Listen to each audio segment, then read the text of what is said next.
Fala, prevencionistas, tudo bem? Vim de maneira muito rápida dividir um conteúdo com vocês. Triângulo e tetraído do fogo. Esse conteúdo já gerou muita discussão dentro dos cursos de Brigada e Bombeiro Civil e nós estamos aqui para tentar ver se a gente consegue discutir ao máximo possível e tentar tirar o melhor entendimento possível também. Tá? Essa aula faz parte do módulo de prevenção e combate a incêndio da Escola de Formação de Bombeiro Civil Extreme. Vamos lá? Então, meu nome é Rodrigo Lucas, sou... Então, quando acontece o incêndio, o que nós pensamos? Logo ao questionamento. O que gerou esse fogo? Como aconteceu esse fogo? E será que é possível acontecer na minha casa ou na minha empresa? É importante nós levantarmos todas essas informações para que eu consiga, de maneira muito rápida, gerar a prevenção. Então, por muito tempo acreditou-se que ao reunir o calor, combustível e comburente, que é o famoso triângulo do fogo, nós teremos o fogo. Isso, inclusive, está em vários manuais esse tema ainda.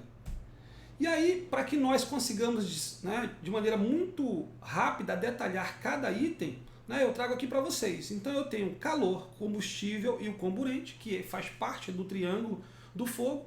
Eu tenho aqui o que é o calor. Calor é uma condição de aumento de temperatura, ou seja, todas as vezes que eu tiver, vamos supor, eu tenho 20 graus e foi para 21, eu tive um aumento de temperatura. Então esse calor, ele poderá a qualquer momento aquecer o combustível e tornar aí uma condição de maior risco. E como é que o calor poderá ser gerado? Através do atrito de peças, através de reação química, exemplo, um sabão em pó, que você coloca na sua mão jogando um pouquinho de água, você já vai perceber que ali eu vou ter uma temperatura maior, reação química. Eletricidade, eu coloco uma máquina que ela demanda uma quantidade de potência muito maior, então isso pode acontecer aí um aumento demasiado de temperatura. E o ambiente, as condições naturais já geram uma temperatura grande para as nossas edificações e para os nossos produtos. E qual é o objetivo do calor nessa combinação? O calor ele vai aquecer o combustível e a função dele é modificar o combustível. E o calor também serve de temperatura para causar ignição, quando eu tiver uma mistura ideal.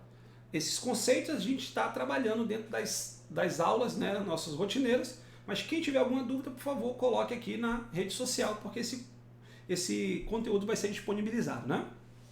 E quem é o combustível? Combustível é aquele que poderá queimar, ou seja, se eu tenho 200 litros de combustível, enquanto houver combustível, haverá queima se ele não for apagado, não for extinto. Então, combustível é quem irá queimar, é o quantitativo que poderá ter o fogo. E ele pode estar em estado líquido, sólido e gasoso. E qual é o objetivo do combustível? Então ele será aquecido pelo calor e ele deverá passar pelo estado de vapor, ou já está em estado gasoso. Para quê? Para se misturar com o comburente. Para quê? Para tornar a atmosfera inflamável e ou explosiva. Tá certo? Para só então voltar aqui e tocar no calor para causar ignição. E o comburente? Quem é o comburente? Comburente é um gás que se misturará com os vapores do combustível para tornar a atmosfera inflamável e ou explosiva. Lembrando que não é o comburente que é o inflamável aqui da história.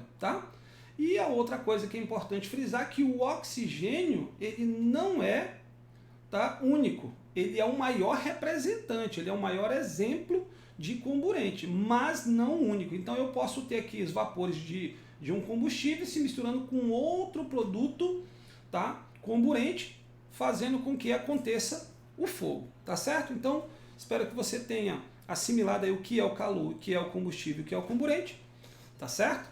Para que nós consigamos dar continuidade. Então olha só, eu digo que quando eu tenho um triângulo do fogo, eu dei essa classificação, que quando eu tenho um triângulo do fogo eu tenho uma condição de risco. Por que eu tenho uma condição de risco? Olha só, na minha empresa, com certeza na sua empresa, sua casa tem tomadas, tem lâmpadas, tem também máquinas, diversas, televisão, até dentro da indústria aqui uma máquina injetora. Então o que eu tenho aqui nas três? Eu tenho calor, eu tenho combustível e eu tenho oxigênio ao redor, né? Aqui na tomada eu tenho um calor, pode ser um calor ambiente ou um calor gerado pela eletricidade. Eu tenho um combustível ao redor dessa tomada, certo? E eu tenho oxigênio. Tem fogo? Não. Aqui na lâmpada da mesma forma, eu tenho um calor gerado pela eletricidade, né? Eu tenho um combustível ao redor, certo? E eu tenho oxigênio. Tem fogo? Não. Aqui na máquina, da mesma forma, eu tenho um calor gerado pela eletricidade, pelo processo industrial e pelo processo das máquinas. Eu tenho fogo? Não também. Né? Mas o que eu tenho? Eu tenho uma condição de risco. Ou seja, eu preciso visitar todos os dias, né, a todos os momentos, esses equipamentos para que eu veja a condição para que não venha ter fogo. Outra coisa é manutenção. Né? Então vamos ver aqui, ó, os 3 equipamentos, o que eles têm? Calor. Tá? Mas o calor que eles possuem, ele aquece o combustível de forma controlada. Se é de forma controlada, o combustível ele não se modificou. Então, se o combustível não se modificar, consequentemente não terá mistura perigosa. Logo, o comburente não vai ter que fazer essa mistura. Consequentemente, eu não vou ter ignição. Tá certo? Então, eu tenho os elementos do triângulo, mas eu não terei fogo. O que é que eu tenho? Uma condição de risco. Por isso, eu preciso controlar. Agora, como acontecerá o fogo, então, se eu tenho a reunião dos 3 e eu não tenho fogo? Perfeito. Então, para que aconteça fogo, eu preciso ter o calor, o combustível comburente, né, de maneira definitiva, causando interação entre eles, não só uma harmonia.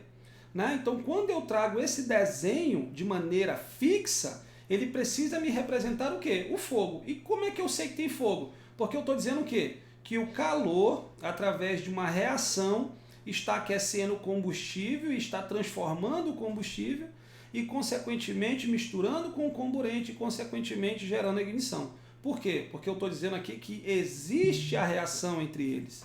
Ok? Vamos ver isso.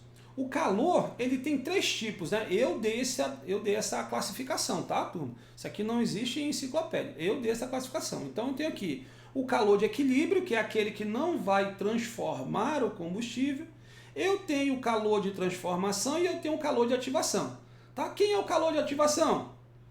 O calor de ativação, tá? De transformação, perdão, o calor de transformação é o ponto de fulgor e o ponto de ebulição, que são as temperaturas que vão conseguir transformar esse combustível sólido ou líquido. Né? No caso do sólido, ponto de fulgor, tá?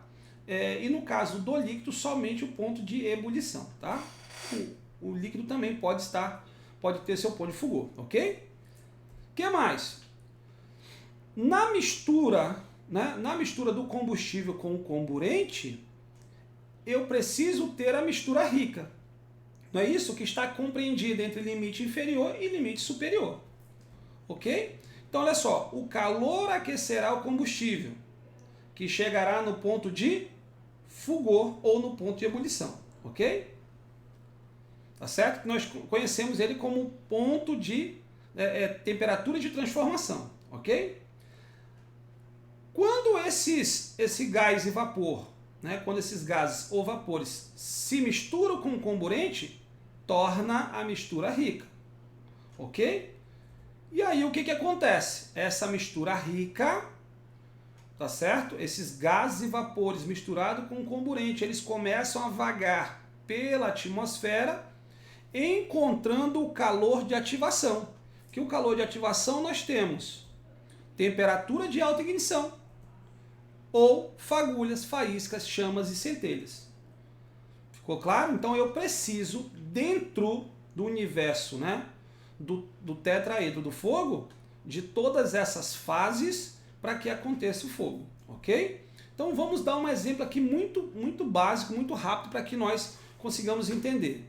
Eu fui lá na propriedade físico-química, né, no item 9 da FDS, né, que é a ficha de dados de segurança, tá? Antiga FISPIC. Eu tirei de lá o ponto de fulgor dessa substância aqui é 38 graus Celsius, ponto de ebulição 150 graus Celsius, limite inferior 1,0, limite superior 6,0 e a temperatura de alta ignição 225. Né? Então, calor ambiente, tá certo? Está a 26 graus Celsius. Ele está aquecendo esse produto está aberto, tá? Temperatura vai aumentando conforme o dia vai passando. Chegou a 38 graus, ó, 38 graus, ponto de Foucault. É o momento que irá acontecer a transformação. Pronto, os gases e vapores sobem, tá, desse produto, se mistura com o comburente, tá certo? Torna-se inflamável explosivo, ou seja, aqui nessa mistura, qual é a porcentagem que está? Está entre 1 a 6%, tá, como mistura ideal. Ficou claro?